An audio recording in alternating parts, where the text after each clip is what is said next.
As most of you seen, China, Russia, North Korea, the leaders of each of those countries stood shoulder to shoulder watching a military parade that should send chills down every American spine. While our leaders are busy trying to cancel history, cover up globalist trafficking, child trafficking rings, these three dictators are locking arms, showing unity and power and pride. And the message is clear. The new axis is here. And what are they preparing for? I believe war. It's inevitable. Okay. Trump admitted it. He said it himself. The Chinese ceremony was impressive. Okay. Let me play the clip for you. Picture where we saw the leaders of Russia and North Korea and China together. The first time the leaders of those three countries have been together to sort of show a solidarity. You said that they're conspiring against the United States. What do you think they're conspiring to do? I put out a truth last night. You saw that, and I was the one that brought it up. I said they're only doing this. They're looking to when they did what they did. I thought it was a beautiful ceremony. I thought it was very, very impressive. But I understood the reason they were doing it, and they were hoping I was watching, and I was watching. My relationship with all of them is very good. We're going to find out how good it is over the next week or two. I think that we helped China very much, as you know, when they talk about freedom. And I don't believe that, and maybe I'm wrong, I hope I'm wrong, but I don't believe that America, that the United States was acknowledged for helping China to gain its freedom, but perhaps that was just that was a sleight of hand. I mean, I was very surprised. I watched the speech last night. President Xi's a friend of mine, but I thought that the United States should have been mentioned last night during that speech because we helped China very, very much. So he's impressed. Okay. I'm going to show a clip of a piece of the video that was pumped out. Now, if you see this here, you look at this. These soldiers, man. Discipline, precision. Look at that. Geez, that's scary right there. That looks like something from World War II. This is World War II Victory Day Parade, by the way. Anyway. Xi, Putin, and Kim Jong-un all standing together, man. Trump warned they were conspiring against us. Okay, that was Trump's words, conspiring against us. Right? I don't think he's wrong. Now, the kicker is Trump wanted the military ceremony tied to the Army's birthday, Army's birthday, to look like that, but it didn't. It didn't look like this. This is what he wanted. That's why he was impressed, because this is impressive. And you can say it's just a parade. But what you see here, America doesn't have that kind of unity anymore. They don't. China has preserved culture, their culture, discipline, and their national identity. Even though it's under communist rule, it's still culture, ladies and gentlemen. What do we have? We have our soldiers twerking in TikToks, weak recruitment numbers, people joining the military for college money instead of patriotism. We as a country have traded strength for softness. No question, okay? This is what happens when you have cultural unity right here. And we lost that. Most Americans hate America. Think this is a racist country, and amongst all the other things they say about it. You have people coming in from other countries, coming to live here for a better life. However, they want to wave their flags in our streets instead of the American flag. They don't want to adopt America's culture. They want to destroy it. Even our own Americans, the Karens, want to destroy our country, right? And make no mistake, I hear people say, we'll kick China's behind, da, da, da. This isn't the Taliban in robes and flip-flops hiding in caves. This is Russia, China, North Korea, all have nuclear capabilities, all authoritarian regimes, and all of them are hungry for dominance. Russia, hardened by sanctions, battle-tested in Ukraine with deep resources in oil, gas, and weapons. China's building ships faster than we can track. Marco Rubio just warned us that they're outproducing us in naval power. Let me play the clip. Fastest, most rapid, most expansive peacetime military buildup in the history of the world. Not in modern history, in the history of the world. Meanwhile, the United States has lagged behind for a variety of different reasons. You talk about the Navy as an example. We don't have a shipbuilding industry. We have some shipbuilding in the United States, but not nearly at the scale the Chinese do. It's not just that we're not spending the money on it, it's we don't have the ability to do it because we allowed the nation to be de-industrialized.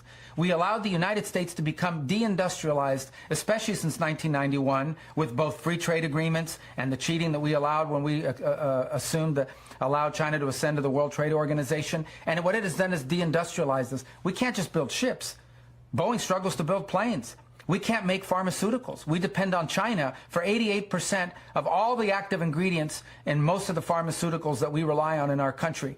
You can go down issue after issue after issue, and you can see that it's not just that we're not spending money on it, it's that we can't do it because the industries that would produce it domestically are long gone. They were outsourced. They were sent somewhere else, not just to China, but other places, but primarily to China. That's dangerous. It cannot continue.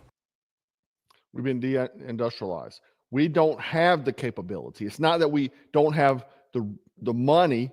We don't have the resources. We can't even do it. And a war for Taiwan will not be fought in trenches. He said this is the biggest peacetime buildup in modern history, in the history of the world, not even modern history. He said history, he corrected himself. He said modern, then he said no, history of the world. And a war with Taiwan, again, will not be fought in trenches. It will be fought in the seas. North Korea is often laughed at, but look again. Million-man army, endless artillery, missiles flying on the regular. And now they're being shielded by China and Russia. These three aren't natural friends. They're united by one goal: weaken and, if possible, crush America. It just was announced today that we got infiltrated again by cyber with China. What they are saying is that China has us beat technologically as well. They have super drones. They have all these sort of things. Is it lies? Is it propaganda? I don't want to find out. And then today we had that China just said it's unreasonable for them to be asked to join the disarmament talks with the U.S., the trilateral nuclear disarmament talks. They said it's unreasonable. Okay. Translation: we're keeping our nukes, and we're not only keeping them, we're making more. Russia's already ripped up armed control treaties. North Korea waves nukes around like parade floats. This is the alliance of nuclear hardliners. And here's the thing: when you get all three of them to agree on one point, we will not disarm. That's the loudest warning shot we could ever get. Am I right? Now, another oddity was this. This is where it gets weird. Xi Jinping and Vladimir Putin got caught on a hot mic talking about immortality, about pushing human life to 150 years. Sounds like science fiction. Maybe, but these regimes have already harvested organs from prisoners. They're already experimenting with biotech in ways the West wouldn't even dare to admit or even try. If they're saying it, that means programs are already running in these countries. What if immortality isn't about saving humanity, but what if it's about creating a class of elites who live forever, ruling over generations of disposable citizens? That's how these guys think. Science is for the few. Slavery is for the many. These people are evil. They want dominance and they want to live forever. And they will probably do whatever it takes to do it. We live in 2025. AI is now on the fast track. And the thing is that people have talked about AI being bad, like our own Americans that created it, saying that it's going to destroy humanity. They're saying that. And then ASI probably 100% will be destruction of, we're talking about Skynet, of humanity. But Americans are saying we have to do it because China's already fast-tracked that junk. Now, while all this is happening abroad, what's happening on Capitol Hill? Thomas Massie, Marjorie Taylor Greene, and others were pushing for the release of the Epstein files. Victims standing up, demanding justice, saying they'll make their own list. Massie showed receipts. Trump's own top donors, billionaires, dumping millions of dollars against Massie. And at least one of those names is involved in the documents. That's why we're getting a highly redacted rollout. Okay? Check it out. Thomas Massie here. Branches of government, and we're supposed to keep each other accountable. And that's what we're doing here today in the People's House. We're standing in front of the People's House with real people, not a hoax. What's some of the kickback you're getting back from your colleagues? What are some of the reasons why they don't want to endorse this? They're being threatened. I mean, look, I've got $2 million of ads running against me back in my district, and it's funded by 3 billionaires. One of them's in Epstein's black book. I mean, this is what happens. Your consultants, your political consultants will abandon you when the White House gets mad at you. The speaker will block all of your bills. They'll shut down your fundraising. Who are these billionaires? John Paulson is one of them. Paul Singer is another. And Miriam Adelson is the other. But the one who's in Epstein's black book is John Paulson. What conversations have you had? RNC, they're max donors to Trump's campaign. These are 7- and 8-figure donors. And those are among the people who don't want these files released. So you heard that. He named the names. The people that are donors to Mike Johnson, Donald Trump, the RNC, one of them is all involved in Epstein stuff. That's why we're getting a highly redacted rollout. Now, when Trump was asked, he brushed it off. Democrat hoax. Man, that is an insult to the victims. Girls trafficked to an island, their lives shattered. That ain't no hoax. And for Trump to keep running cover, even indirectly for billionaire buddies who might be implicated, that's dangerous. That's the loyalty to money, not to truth. Here's the video of him saying that today. This is today. He doesn't think you're implicated in these files, but many of your friends and donors may be, and he says that's why the Justice Department is redacting them and slow walking the release. Is the Justice Department protecting any friends or donors, sir? So this is a Democrat hoax that never ends. You know, it reminds me a little of the Kennedy situation. We gave him everything over and over again, more and more and more, and nobody's ever satisfied. From what I understand, I could check, but from what I understand, thousands of pages of documents have been given. But it's really a Democrat hoax because they're trying to get people to talk about something that's totally irrelevant to the success that we've had as a nation since I've been president. Even if you look at D.C. right now, D.C., it's a totally safe zone. It's called a safe zone. That's a term. It's a term of art. It's a safe zone because it's very safe. You can walk down the street now and nothing's going to happen. No crime, no murders, no nothing. Because we had a lot of problems with certain places, and we still do. That's why the Justice Department. So let me just say this. You can't keep the National Guard there forever. It's only a safe zone because the National Guard's there. You're not going to keep them there forever. You know how to make it safe? Let concealed carry be just granted across the board. Right to bear arms. Let me tell you, the safest place in the world where everybody's carrying a gun. Everybody's got a gun. They're going to think twice. The bad guy's going to think about rolling up on somebody that's strapped up, right? Tell the kids it was a hoax that was down there. Since I've been president. Even if you look at D.C. right now, D.C., it's a totally safe zone. It's called a safe zone. That's a term. It's a term of art. It's a safe zone because it's very safe. You can walk down the street now and nothing's going to happen. No crime, no murders, no nothing. Because we had a lot of problems with certain places, and we still do. All run by Democrats, or for the most part run by Democrats.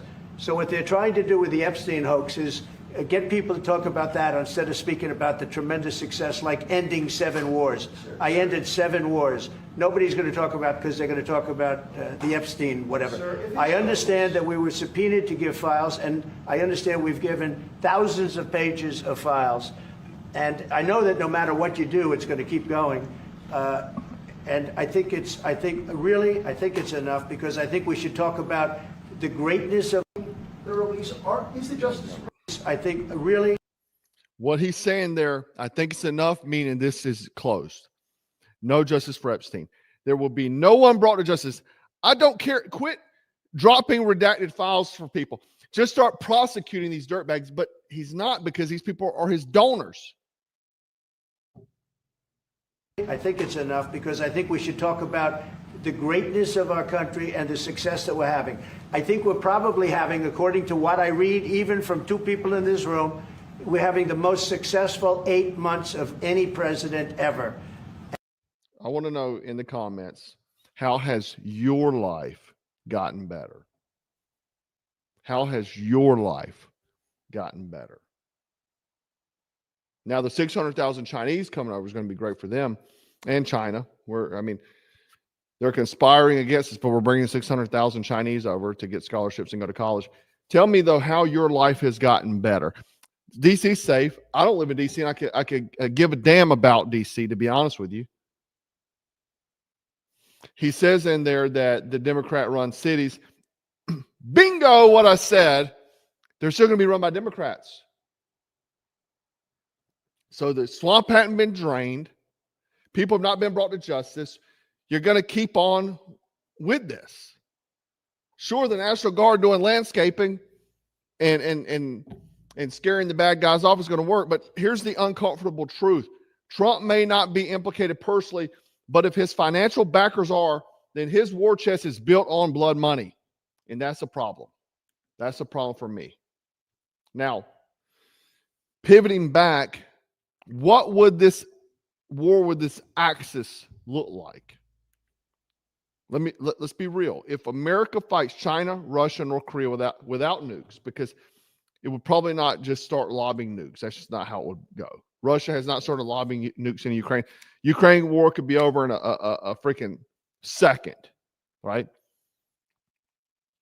How would happen? They'd go after Taiwan, China. They'll overwhelm us at sea. Russia drags into an attrition hell, okay? North Korea ties up troops and resources in the Pacific. They'll just be meat bags. Our supply chains are already brittle. You've heard Marco Rubio just say it, that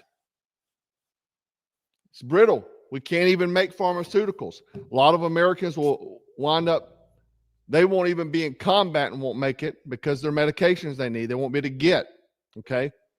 Our morale as a country is already fractured. It's so divided by design. And our leadership are divided as well. We have a uniparty that controls everything. Okay? Could U.S. tech and air power claw it back? Possibly, but at what cost? And here's the real risk, okay? If we start losing, Washington will not accept defeat. They'll then go nuclear, fully kinetic, then mutual assured destruction on steroids. That's the path we're on. That's the path we're on, okay? Now, if we step back and take a look at the big picture, we have these guys talking about living forever, right? Epstein's files show networks of power and blackmail. John McAfee Antivirus, talked about this years ago. My good friend Jimmy Watson was his bodyguard in the beginning. He was a Marine Navy SEAL. I've had him on the show before. And then he also became his business partner, and he went to prison, federal prison, along with McAfee, who wound up getting Epstein in prison. But here's John McAfee saying the truth out loud. In America, lost all power after 1960. And our last president with any power whatsoever, that's Dwight Eisenhower, warned us when he left office of two things: the CIA and the military-industrial complex, that would eventually take all of our freedoms if we allowed them. They became one thing, and they have taken all of our freedoms. Now, you think that presidents make decisions in vacuums? No. We're in the age of information. We act on information, and those who control information are the ones in power, people. Especially if you are covert and you can say, Mr. President, you don't have a need to know. It's a legal response if the president wants to know if we have aliens. You don't have a need to know, my friend. You're a transient. You're here for 4 fucking years. You're gone. That's what I've been saying. Presidents really don't know anything because they're a transient position. They're only there for 4 years. So the military-industrial complex, who knows about the UAPs, who knows about all these various different things that are running the MK Ultra programs and so on, they don't tell any of these elected members in Congress anything about it. That's why they have the Senate committee hearings to try to uncover. But most of them can't get the files. We are lifetime employees of the U.S. government. We know what's best. Now, you think you can control someone? You can control them by giving them selective information or by giving them outright lies. Look at the second Gulf War, people. The CIA did not want Saddam gaining power in the region, and he did, and it alarmed them. And they finally decided, we're going to bomb Iraq into the Stone Age. Harry, you and Sam, you know the president. Go tell them that, fuck, they got nuclear weapons or something. Make something up, but make the bombing happen tomorrow. Are we clear? The president didn't make that decision. The CIA made that decision. You go to the president and say, Mr. President, Iraq has nuclear weapons, and as we told you, they have ballistic missiles capable of destroying England. Imagine London tomorrow, bombed to the ground. And listen, McAfee is the man to know these things. He had a dead man switch, if you didn't know, on many people in power. It was never dropped.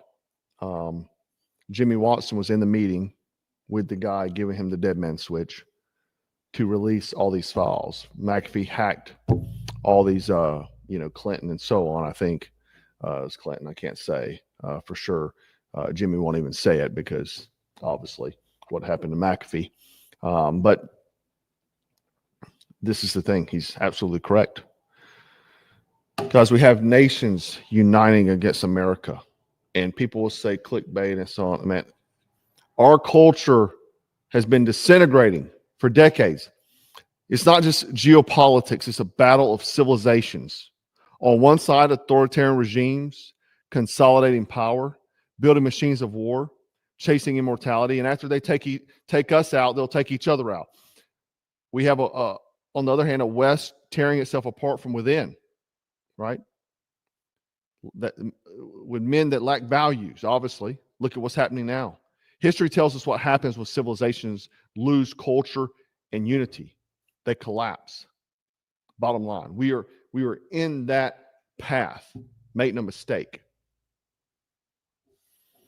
I know a lot of people think and believe that we're just going to turn the ship around. Come on, man. Come on. Really? You think so? No real moves are being made. Your life has not gotten any better. I see it in the comments all the time. Train for war, live for peace, and pray like it's already began. Go pick up. We got a few shirts left. Go pick them up. One guy in the comments said that he's gotten a lot of attention from the ladies from this shirt.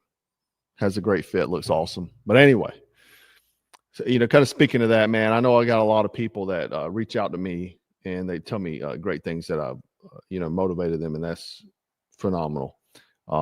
You guys motivate me as well. And I think we got a great community. I've, read some comments lately. Some people that watch me, they feel imperfect, right? Some even maybe feel like losers. You're struggling maybe. But let me tell you something. The Bible is full of imperfect men and women God used to change the world. Moses was a murderer. David was an adulterer. Paul persecuted Christians, and God used them. And I'm not a perfect man either, but I train, prepare, stay hard to kill. And that's the call for you. In a world spiraling into chaos, you don't have to be perfect. You just have to be dangerous. You have to refuse to quit, right? That's why I'm here. That's why you're here. Stand tall, train hard, be ready, because when the storm hits, the weak will perish and the strong will endure. Okay. And you absolutely can do it. I know life throws curveballs constantly, but just stay hard, stay ready, and use positive movement, even on the bad days. No one's coming to save us. Nothing's getting better.